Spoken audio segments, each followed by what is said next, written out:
अगर आप इस वीडियो पर क्लिक कर चुके हैं तो एक बात साफ है, आप एवरेज नहीं हैं। लेकिन कड़वा सच यह है कि आपकी आदतें वो बिल्कुल एवरेज हैं। आज दुनिया में एक महामारी फैली है। नहीं, मैं किसी वायरस की बात नहीं कर रहा। मैं बात कर रहा हूं एक दिमागी बीमारी की, जिसका नाम है मीडियोक्रिटी, यानी औसत बने रहने की बीमारी। सुकरात ने कहा था, एक इंसान के लिए इससे बड़ी शर्म की बात और कोई नहीं हो सकती कि वह बूढ़ा हो जाए और कभी अपनी उस शारीरिक और मानसिक ताकत को न देख पाए जिसके लिए उसका शरीर बना था। जरा सोचिए, क्या आप अपनी जिंदगी बस गुजार रहे हैं? आज हम उस झूठ का पर्दाफाश करेंगे जो आपको बताया गया है।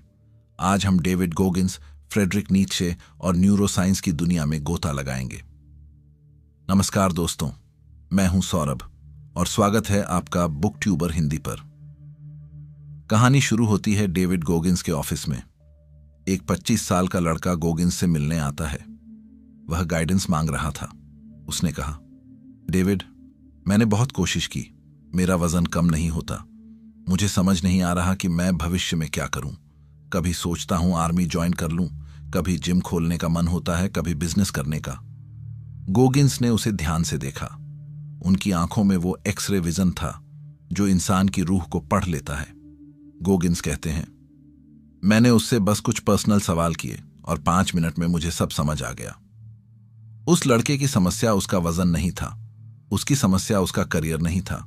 उसकी समस्या यह थी कि उसने जिंदगी में हथियार डाल दिए थे। जब भी कुछ कठिन होता वह रास्ता बदल लेता, जब भी दर्द होता वह पीछे हट जाता। उसके अंदर किसी भी चैलेंज को फेस करने का कॉन्फिडेंस ही नहीं बचा था।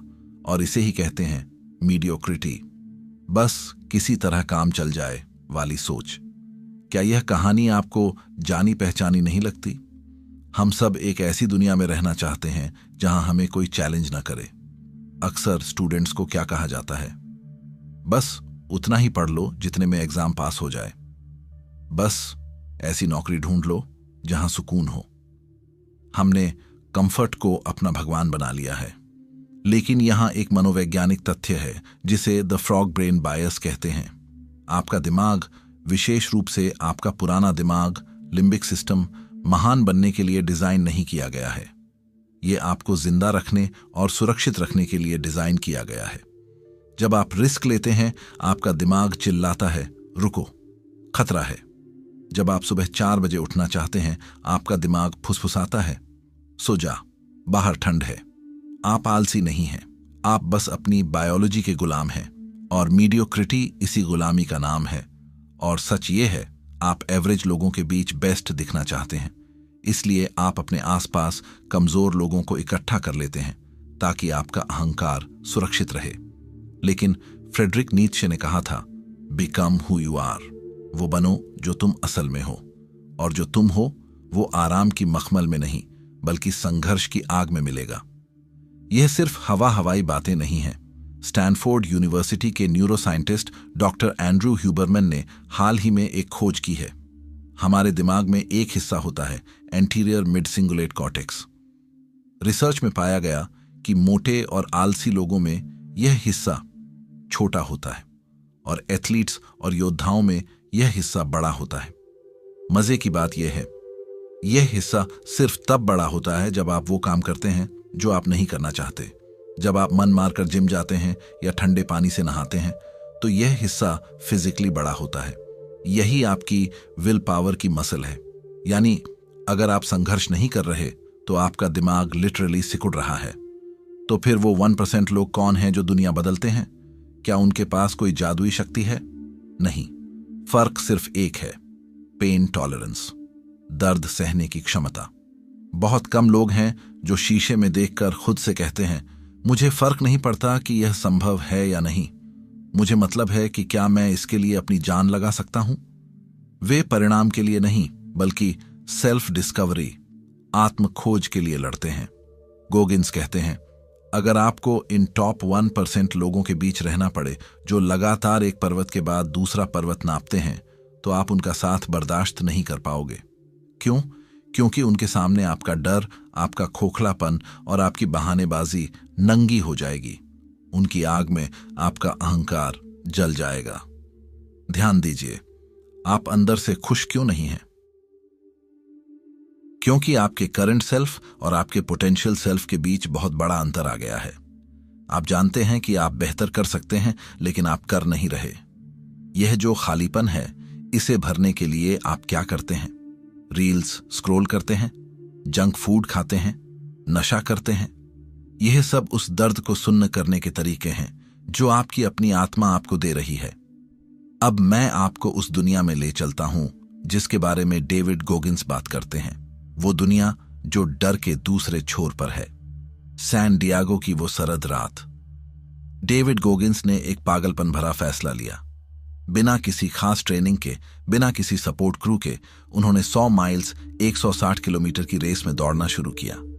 24 घंटे का लक्ष्य। शुरुआत जोश में हुई। नेवी सील की ट्रेनिंग काम आई। वो दौड़ते रहे। 12 घंटों के अंदर उन्होंने किसी तरह 112 किलोमीटर पूरे कर लिए। लेकिन फिर 112 किलोमीटर के बाद शरीर ने जवाब दे दिया। गोगिंस एक कुर्सी पर बैठ गए। उन्होंने नीचे देखा। सफेद मोजे लाल हो चुके थे। पैरों के छालों से खून रिस रहा था। जब वो वॉशरूम गए तो देखा कि वो यूरिन नहीं बल्कि खून निकाल रहे थे। किडनी फेल हो रही थी। फेफड़ों में खून भर रहा था। हड्डियां चटकने की कगार पर थीं।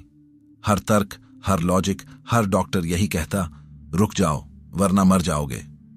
उनका मन चिल्ला रहा था, डेविड तुम यहां क्यों हो? तुम कितने बेवकूफ हो। बिना ट्रेनिंग के 160 किलोमीटर क्यों? यही वह पल है, यही वह खाई है जहां 99.9% लोग लौट आते हैं। गोगिंस ने अपने मन को जवाब देने की कोशिश की। मैं यह चैरिटी के लिए कर रहा हूं, मन ने कहा। बकवास, कोई भी चैरिटी के लिए अपनी जान नहीं देता। मैं लोगों को इंस्पायर करना चाहता हूं, मन ने कहा। झूठ, तुम दर्द में हो, बस करो। अगले 4 घंटे वो कुर्सी पर बैठे रहे, कांपते हुए, रोते हुए। सारे मोटिवेशनल कोट्स खत्म हो चुके थे। सारी पॉजिटिव थिंकिंग फेल हो चुकी थी। जब आप नर्क में होते हैं तो यू कैन डू इट वाले नारे काम नहीं आते। तभी उस अंधेरे सन्नाटे में डेविड के अंदर से एक आवाज आई। कोई लॉजिक नहीं, कोई बहाना नहीं, बस एक कच्चा जानवर जैसा सच। उसने खुद से कहा, because I am one hard mother. उस एक वाक्य ने सब बदल दिया। यह कोई मोटिवेशन नहीं था, यह आइडेंटिटी शिफ्ट था। अचानक शरीर में एड्रेनालाइन दौड़ गया। दर्द अभी भी था, हड्डियां अभी भी टूटी थीं, लेकिन अब सहने वाला बदल चुका था। उन्होंने टेप से अपने पैरों को बांधा, खड़े हुए और चलना शुरू किया। 113 किलोमीटर, 120, 140 और उन्होंने वो रेस पूरी की। गोगिंस कहते हैं, जब रेस खत्म हुई तो मैंने उस कुर्सी पर बैठकर एक नई दुनिया देखी। मुझे समझ आया कि मेरा मन कितनी भी डरावनी तस्वीर बना ले, मैं उसे पार कर सकता हूं। यह थी द 40% रूल की खोज। जब आपका दिमाग कहता है कि आप पूरी तरह थक चुके हैं, तब दरअसल आपने अपनी क्षमता का सिर्फ 40% ही इस्तेमाल किया होता है। बाकी 60% अभी भी रिजर्व टैंक में है। स्टोइक फिलोसोफर मार्कस ऑरेलियस कहते थे, बाधा ही रास्ता है, the obstacle is the way. और यहां एक बहुत गहरा मनोवैज्ञानिक सिद्धांत काम करता है जिसे कहते हैं द पेन पैराडॉक्स, दर्द का विरोधाभास। सिद्धांत यह है, आप जितना दर्द से भागेंगे, जीवन आपको उतना ही अधिक कष्ट देगा। लेकिन अगर आप स्वेच्छा से दर्द को चुनते हैं तो जीवन का कष्ट आपको छू भी नहीं पाएगा। हमने पिछले कुछ वीडियोस में बताया है कि आपके दिमाग को रियलिटी और इमेजिनेशन में फर्क नहीं पता। जब आप खुद को बेचारा बोलते हैं तो आपके मिरर न्यूरॉन्स उस लाचारी को सच मान लेते हैं। आप अपने ही दिमाग को हिप्नोटाइज कर रहे हैं फेल होने के लिए। एक ट्रिक बताता हूं, एनिमी विजुअलाइजेशन। अपने दिमाग में एक ऐसे इंसान को इमेजिन करो जो आपसे नफरत करता है। वो चाहता है कि आप फेल हो जाओ। क्या आप उसे जीतने दोगे? कई बार प्यार से ज्यादा ताकत नफरत या जिद में होती है। उस जिद का इस्तेमाल करो, अपनी सफलता से उन्हें गलत साबित करो। महान दार्शनिक ओशो ने कहा था, दर्द को चुनो मत, लेकिन जब वो आए तो उसे गले लगाओ। दर्द तुम्हें शुद्ध करता है। खलील जिब्रान ने लिखा था, तुम्हारा दर्द उस कवच के टूटने की आवाज है जो तुम्हारी समझ को कैद किए हुए है। दोस्तों, मीडियोक्रिटी इसलिए नहीं है कि आप में काबिलियत नहीं है। मीडियोक्रिटी इसलिए है क्योंकि आप दर्द को अपना दुश्मन मानते हैं। जिम में मसल्स कब बनते हैं? जब आप आखिरी रैप्स लगाते हैं, जब फाइबर टूटते हैं। दिमाग कब तेज होता है? जब आप वो किताब पढ़ते हैं जो समझ नहीं आ रही लेकिन आप फिर भी पढ़ते रहते हैं। न्यूरोसाइंस में एक कॉन्सेप्ट है विनर इफेक्ट।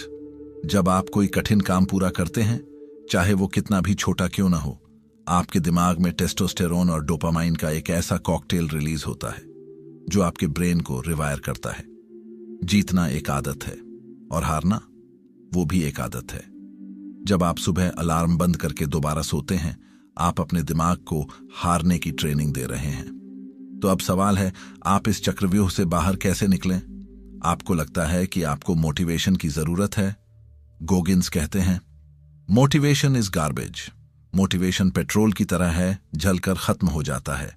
आपको इंजन बदलना होगा, आपको अपनी आइडेंटिटी बदलनी होगी। लोग इंतजार कर रहे हैं कि एक दिन उनके दरवाजे पर कोई गिफ्ट आएगा, कोई जादू होगा और उनका माइंडसेट बदल जाएगा। कठोर सच यह है, ऐसा कभी नहीं होगा। आपको संघर्ष करना पड़ेगा, आपको विजुअलाइज करना होगा, सपनों को नहीं बल्कि उस कष्ट को जो रास्ते में आएगा। बीजे फॉग, जो स्टैनफोर्ड में बिहेवियरल साइंटिस्ट हैं, कहते हैं, बदलाव बड़े फैसलों से नहीं बल्कि सूक्ष्म आदतों, टाइनी हैबिट से आता है। लेकिन गोगिन्स का तरीका थोड़ा अलग है। वो कहते हैं, अपने दिमाग को कठोर बनाओ। हर दिन कुछ ऐसा करो जो तुम्हें करना पसंद नहीं है। क्या तुम्हें ठंडे पानी से नहाना पसंद नहीं? तो रोज नहाओ। क्या तुम्हें पढ़ना पसंद नहीं? तो रोज 10 पन्ने पढ़ो। क्यों? ताकि तुम अपने फ्रॉग ब्रेन को बता सको कि मालिक कौन है। क्या आप जानते हैं कि नासा जब अंतरिक्ष यात्रियों को चुनता है तो वो उनकी सफलताएं नहीं गिनता, वो यह देखता है कि वो अपनी असफलताओं से कैसे उभरे। वो ग्रिट यानी दृढ़ता ढूंढते हैं, टैलेंट नहीं। अब मैं चाहता हूं कि आप मेरी बात बहुत ध्यान से सुने। यह वीडियो खत्म होने वाला है लेकिन आपकी लड़ाई अब शुरू होगी। डेविड गोगिन्स जब 300 पाउंड के थे, वो हर रात शीशे के सामने खड़े होकर खुद को गाली देते थे। वो इसे अकाउंटेबिलिटी मिरर कहते थे। वो खुद से झूठ नहीं बोलते थे कि मैं हेल्थी हूं। वो कहते थे, तुम मोटे हो, तुम आलसी हो और तुम अपनी जिंदगी बर्बाद कर रहे हो। आपको भी आज रात यही करना है। खुद से मीठी बातें करना बंद करो। सेल्फ लव के नाम पर खुद को धोखा देना बंद करो। सच्चा सेल्फ लव यह है कि आप खुद से इतनी मोहब्बत करें कि आप खुद को एवरेज बनकर सड़ने न दें। यहां 3 स्टेप्स हैं जो आपको आज से फॉलो करने हैं। नंबर 1, द हेल येस और नो रूल। अगर कोई लक्ष्य आपको डरा नहीं रहा, अगर उसे सोचकर रोंगटे नहीं खड़े हो रहे, तो वो बहुत छोटा है। सेफ खेलना बंद करो। Number 2, the 40% push. जब कल आप काम करते करते थक जाओ, जब मन कहे बस बहुत हो गया, तो याद रखना ये सिर्फ 40% है। 5 मिनट और करो, 1 पन्ना और पढ़ो। वही 1 पन्ना आपको भीड़ से अलग करेगा। Number 3, kill the victim. मेरे साथ बुरा हुआ, मेरे पास पैसे नहीं हैं, मेरा बैकग्राउंड खराब है, इन कहानियों को कचरे में डाल दो। आपकी समस्याएं आपकी हैं और उनका समाधान भी आप ही हैं। 1960 के दशक में वैज्ञानिक जॉन कैल्हून ने एक डरावना प्रयोग किया, यूनिवर्स 25। उन्होंने चूहों के लिए एक स्वर्ग बनाया। असीमित खाना, असीमित पानी, कोई बिल्ली नहीं, कोई बीमारी नहीं, सब कुछ परफेक्ट था। आप सोचेंगे कि वो चूहे बहुत खुश रहे होंगे? नहीं, कुछ ही समय में वो चूहे आलसी हो गए। उन्होंने आपस में लड़ना शुरू कर दिया। माताओं ने अपने बच्चों को छोड़ दिया और अंत में वो सब मर गए। कंफर्ट ने उन्हें मार दिया। विज्ञान ने साबित किया है कि बिना संघर्ष के दिमाग और समाज दोनों सड़ जाते हैं। और आज आप उसी यूनिवर्स 25 में जी रहे हैं। आपका सोफा, आपका नेटफ्लिक्स और आपकी सुविधाएं धीरे धीरे आपके दिमाग की हत्या कर रही हैं। औसत बनकर आप कभी खुश नहीं रह पाओगे, क्योंकि इंसान की आत्मा विस्तार चाहती है। आराम आपको मौत की तरफ ले जाता है, संघर्ष आपको जीवन देता है। याद रखना, एक दिन यह सब खत्म हो जाएगा। जब आप अपने आखिरी बिस्तर पर होंगे तो आपके सामने 2 लोग खड़े होंगे, एक वो जो आप बन गए और दूसरा वो जो आप बन सकते थे। अगर इन दोनों अजनबियों के बीच बहुत बड़ा अंतर हुआ तो वो होगा असली नर्क। लेकिन अगर वो दोनों एक जैसे दिखे, अगर आपने अपनी पूरी क्षमता को निचोड़ लिया, तो वो होगा स्वर्ग। चुनाव आपका है। इस वीडियो को अभी लाइक मत करो, सब्सक्राइब भी मत करो अगर आप सीरियस नहीं हो। लेकिन अगर आपके अंदर वो आग है, अगर आप उस मीडियोक्रिटी के वायरस को मारने के लिए तैयार हो, तो कमेंट बॉक्स में जाकर अपनी उपस्थिति दर्ज कराओ। सिर्फ अपना शहर या स्टेट लिखो जहां से आप यह वीडियो देख रहे हो। देखते हैं कि भारत और दुनिया के किस कोने में वो 1% शेयर छिपे बैठे हैं। अपनी पहचान छोड़ जाओ, क्योंकि एवरेज लोग कमेंट नहीं करते, वो बस स्क्रॉल कर देते हैं। बहुत बहुत धन्यवाद।